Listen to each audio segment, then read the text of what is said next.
Hello everyone, আসসালামু আলাইকুম। আশা করছি সবাই ভালো আছেন, আমরাও আলহামদুলিল্লাহ ভালো আছি।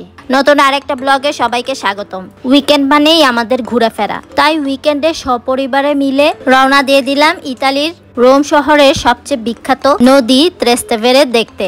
এখন বেলা বাজে সন্ধ্যা 7টা। তারপরেও দেখেন বাইরে কি সুন্দর রোদ, প্রচন্ড রকমের গরম ছিল, তাপমাত্রা প্রায় 40 ডিগ্রি। তাই পাবলিক বাসে না গিয়ে আমরা ট্যাক্সি কল করে নিয়েছি। এদিকে আমার টুনটুনি পাখিগুলা অনেক হ্যাপি। আমার বুড়ি মা সানগ্লাস পরে একটা ভাব নেওয়ার চেষ্টা করছে, সবাই কিন্তু মাশাল্লাহ বলতে ভুলবেন না। আর এদিকে আমার অ্যাঞ্জেল সাহির সোনা আশেপাশে সুন্দর ভিউগুলা দেখছে, খুব সুন্দর শান্ত হয়ে বসে আছে। তেভেরে নদীর পাড়ের মেলাটা প্রতি বছরই হয়ে থাকে। এটা সংস্কৃতির একটা নদী, নাম লুঙ্গো ইল তেভেরে। এর মানে অ্যালং দ্য টিভার, মানে টিভার নদীর ধারে। অ্যালং দ্য টিভারের 23তম সংস্করণে রোমের সাংস্কৃতিক সঙ্গীত এবং পাকস্থলীর জন্য গ্রীষ্মকালীন অনুষ্ঠান, যেখানে 60টি বাণিজ্যিক স্টল, 15টি রিফ্রেশমেন্ট স্টল, 3টি সাংস্কৃতিক এলাকা এবং 200টি শৈল্পিক পরিবেশনা থাকবে।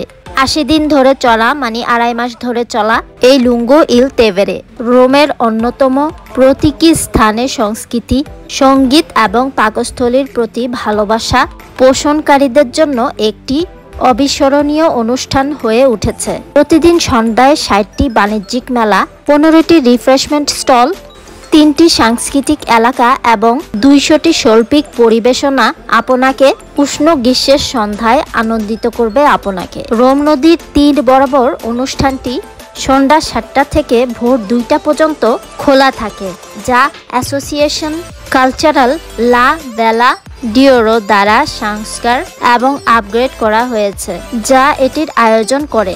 এই রুটটি সাবলেসিয়াস থেকে সিক্সটাস ব্রিজে যাওয়া যায় এবং এখানে আলোকচিত্র ও চলচ্চিত্র প্রদর্শনী, হস্তশিল্পী বা পরিবেশ সম্পর্কিত স্ট্যান্ড, সংস্কৃতি, সাহিত্য, সঙ্গীত এবং শিশু।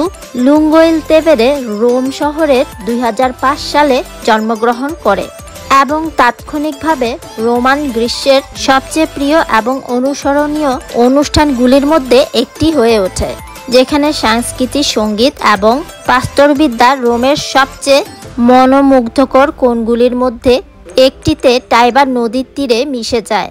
একটি সমৃদ্ধ অনুষ্ঠানের মাধ্যমে যা নাগরিক এবং পর্যটকদের শিল্প, বিনোদন এবং একটি স্মরণীয় পরিবেশের অনন্য অভিজ্ঞতা প্রদান করে। এই ছিল এই তেভেরে নদীর হিস্টোরি। আমরা যারা বাঙালিরা রোমবাসী আছি, তারা সবাই প্রতি বছরই দেখা যায় তেভেরে নদী ধারের এই মেলাটায় ঘুরতে আসি। প্রায় 2.5 মাস ব্যাপী যেহেতু এই মেলাটা চলে থাকে, যা যখন সুযোগ হয় একবার হলেও এই মেলায় ঘুরে যায়। এখানে ছোট্ট একটা ইসোলা তিবেরিনা আছে। যারা যারা এই আইল্যান্ডটা ঘুরে দেখতে চায়, ছোট ছোট কিছু বোট আছে, সময় মতো চলে আসে তারা। টিকিট কেটে সেই বোটগুলো দিয়ে ছোট্ট এই আইল্যান্ডটা ঘুরে দেখতে পারবেন। আমরা মোটামুটি সবগুলো স্টলই ঘুরে দেখেছিলাম। যে স্টলগুলো বেশি পছন্দ হয়েছে ভেতরে গিয়ে ঘুরে দেখে এসেছি। এখানে আসলে বেশ কয়েকটা মূর্তি দেখতে পারবেন, প্রত্যেকটারই আলাদা করে স্টোরি রয়েছে, সাথে ছোট করে লেখা বোর্ডের মধ্যে প্রত্যেকটা স্টোরিগুলোই লেখা আছে। দিনের বেলায় এত লোক না থাকলেও সন্ধ্যা থেকে শুরু করে রাত পর্যন্ত অনেক অনেক মানুষের আনাগোনা থাকে এই জায়গাটায়। সন্ধ্যা থেকে রেস্টুরেন্টের ভিড় জমেছে। সব স্টলগুলোতে ভিড় না জমলেও জুয়েলারির স্টলগুলোতে প্রচুর রকম ভিড় ছিল। ঘুরতে ঘুরতে পথচারীরা সবাই টায়ার্ড হয়ে যাবে বিধায় তারা সুন্দর বসার ব্যবস্থাও করেছে, ম্যাট্রেস আর কুশন দিয়ে ব্যবস্থা করা। অনেকেই দেখতে পেলাম সেই জায়গাটায় বিশ্রাম নিচ্ছিল। ডেকোরের স্টলটাও বেশ দারুণ ছিল। লাইব্রেরি স্টলগুলোতে সব বই পড়ুয়া প্রেমিকরা চলে এসেছে ভিড় জমাতে। এই জায়গাটায় সিনেমা দেখানো হবে, এখনো স্টার্ট হয়নি পুরোপুরি ভাবে। তেভেরে এই নদীটা ব্রিজের উপর দিয়ে দেখতে অন্যরকম সুন্দর, আবার ব্রিজের নিচ দিয়ে দেখতে অন্যরকম সুন্দর। ঠিক তেমনই দিনের ভিউটা একরকম সুন্দর, আবার সন্ধ্যাবেলার ভিউটা আরেক রকম সুন্দর এই তেভেরে নদী। 60টা স্টলের মধ্যে যদিও আমাদের বাঙালি কোনো স্টল ছিল না এখানটায়। আর এই সুন্দর তেভেরে নদীর ব্রিজের উপরে দাঁড়ালেই দেখা যায় ইতালির ক্ষুদ্রতম দেশ ভাটিকান সিটি। যারা ইতালিতে ট্যুরিস্ট হিসাবে ঘুরতে আসবেন তারা অবশ্যই একবার হলেও এই তেভেরে নদীটা ঘুরে যাবেন। আশা করি আপনাদের সবার খুব ভালো লাগবে। শান্ত পরিবেশে এই নদীর ধারে বসে থাকতে মনটা মনে হয় যেন একদম শান্ত হয়ে যায়। যেই স্টলগুলো আমার পছন্দ হয়েছিল সেই স্টলগুলো ঘুরে দেখে এসেছি। ঘুরে দেখতে দেখতে যখন ক্লান্ত হয়ে পড়লাম, ঠিক তখনই বাচ্চাদের নিয়ে বসে পড়লাম রেস্ট করার জন্য। তারপর মেয়ে বায়না ধরলো যে কিছু ড্রিঙ্কস টাইপের খাবে। ওর যেহেতু গ্রানেতা পছন্দ, তবে আজকে গ্রানেতা না দিয়ে বাবল জুস ট্রাই করলো মেয়ে। এই পর্যায়ে একটা রিকোয়েস্ট, যারা যারা এখন আমার বিজনেস পেজটা চেক আউট করেননি, সান্তাস কালেকশন বিজনেস পেজটা চেক আউট করতে ভুলবেন না।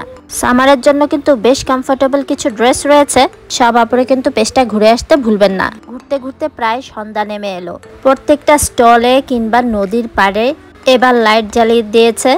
রাতের ভিউটা কিন্তু খুবই সুন্দর লাগে। আশেপাশে কিংবা নদীর ধারে ছোট ছোট লাইটগুলো মিটিমিটি তারার মতো জ্বলে থাকে। তো দেখতেই পাচ্ছেন ভিউয়ার্স, সন্ধ্যা কিন্তু প্রায় নেমে এসেছে। আর এতেই কিন্তু প্রত্যেকটা রেস্টুরেন্টের বাইরে দেখেন কত কত মানুষের ভিড়। যত রাত হয় তত আরো জমজমাট হয়। প্রায় রাত 2টা পর্যন্ত এই মেলা চলবে, সাথে চলবে ওদের আড্ডা। নদীর এপার থেকে ওপারে যাওয়ারও ব্যবস্থা রয়েছে। সামনে যেতেই সরু একটা সিঁড়ি রয়েছে, সেখান থেকে সবাই এপার থেকে ওপার চলে যায়। আমরা বাঙালিরা এতটা আড্ডা প্রিয় না যতটা না ইতালিয়ানরা অনেক আড্ডা প্রিয়। সামার বলেন কিংবা উইন্টার বলেন, ওদের আড্ডা সারা বছরই চলতে থাকে।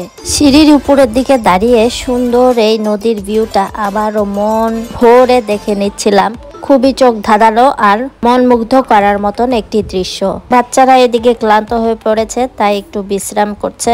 আলহামদুলিল্লাহ আজকের দিনটা বেশ ভালোই কাটলো। আজকের ভিডিওটা সবার কেমন লাগলো অবশ্যই কমেন্টস করে জানাবেন।